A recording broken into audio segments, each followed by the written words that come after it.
Time travel is a fascinating subject, and I've spoken about it before. Some stories use it as a contrived excuse for escapades, like "Good night, sweetheart." Others treat it as a gimmick to mess around with, like Red Dwarf's backwards. Then there are those that take it semi-seriously, where rules exist but they can be bent. Doctor Who being the most obvious example. And finally, there are the shows that use time travel as a serious premise, fully exploring the consequences of altering history.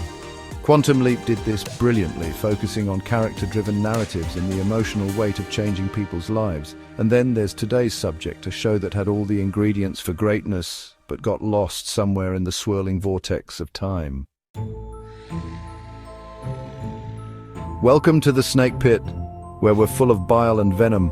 I'm your host, Snake Daemon, and today we're talking about The Time Tunnel, a show that had the potential to be one of the greats, but instead became a repetitive, formulaic footnote in the history of time travel sci-fi. The Time Tunnel follows Project Tic-Toc, a top-secret US government experiment to build an experimental time machine. The project is hidden in a massive underground complex in Arizona, stretching 800 floors deep and employing over 12,000 people. Yes, 12,000. Keep in mind, this is a project that, in the show's timeline, set in 1968, just 2 years ahead of its actual air date, has already cost $7.5 billion, which in today's money is around $68 billion. Think about that for a second. That's a hell of a budget, especially for something that doesn't actually work properly. The project is run by Dr. Douglas Phillips, Dr. Anthony Newman, and General Haywood Kirk, with additional support from Dr. Raymond Swain and Dr. Anne McGregor. These characters are responsible for overseeing the time tunnel, an elliptical portal that allows travel through time.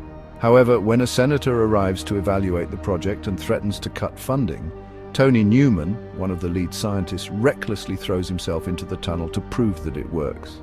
His colleague, Doug Phillips, follows to rescue him, and from that moment on, the two become lost in time, jumping from one historical event to another, while the team back at the complex struggles to bring them home. And that's the basic setup. Every week, Tony and Doug find themselves in a new period, usually landing in the middle of some major historical event, be it the sinking of the Titanic, Custer's last stand, the eruption of Krakatoa, or the Battle of the Alamo.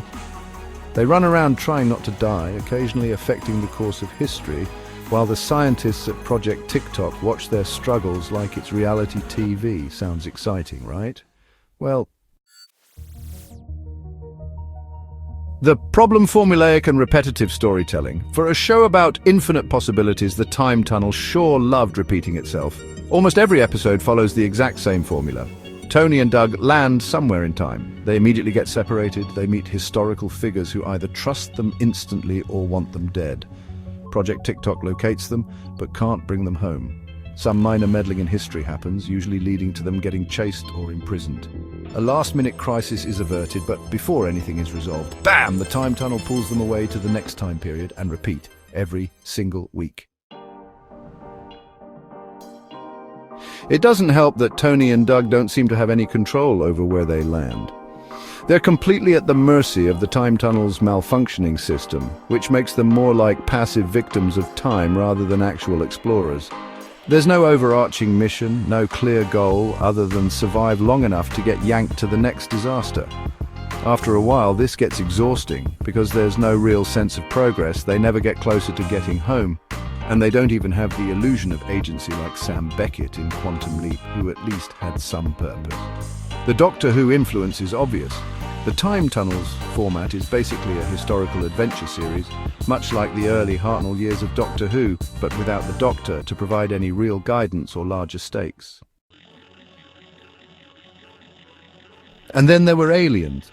As if the formulaic plots weren't enough, the Time Tunnel completely jumps the shark toward the end by introducing aliens. Yes, because apparently historical disasters weren't enough, we needed an advanced extraterrestrial race meddling in Earth's timeline. This kind of thing happens multiple times. One episode features an alien invasion during the 1800s.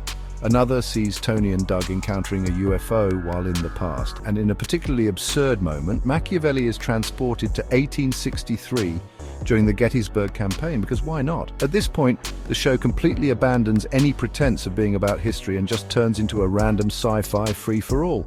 If this sounds familiar, it's because Voyager's in the 1980s and Timeless in the 2010, S would later do similar things but with a more structured narrative and, frankly, better execution.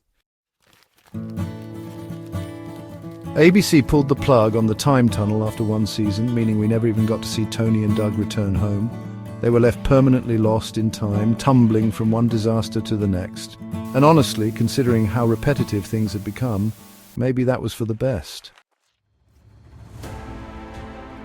However, despite its flaws, the time tunnel still has its fans. It had a great premise, even if it didn't quite live up to it. And visually, for its time, it looked impressive. The time tunnel itself remains one of the coolest looking pieces of sci-fi tech ever put on screen, and the potential for great storytelling was always there. It just needed better writing and more variety in its execution. Would the time tunnel work if it were rebooted today? Maybe. If they gave Tony and Doug a purpose, a mission, rather than just throwing them around history aimlessly, it could actually be something special. Imagine a modern version where they're actively trying to correct history gone wrong, or where they're being hunted by an unknown force trying to stop them. Instead of episodic randomness, a real serialized arc could make it work. But as it stands, the time tunnel remains an interesting relic, one that had all the right ideas but not enough depth to keep it engaging. Thanks for dropping by the Snake Pit, where we thrive on untapped potential and lost opportunities. Don't forget to subscribe and hit that bell, like the video, and leave your opinions in the comments, where, naturally, I won't read them. Until next time, stay venomous.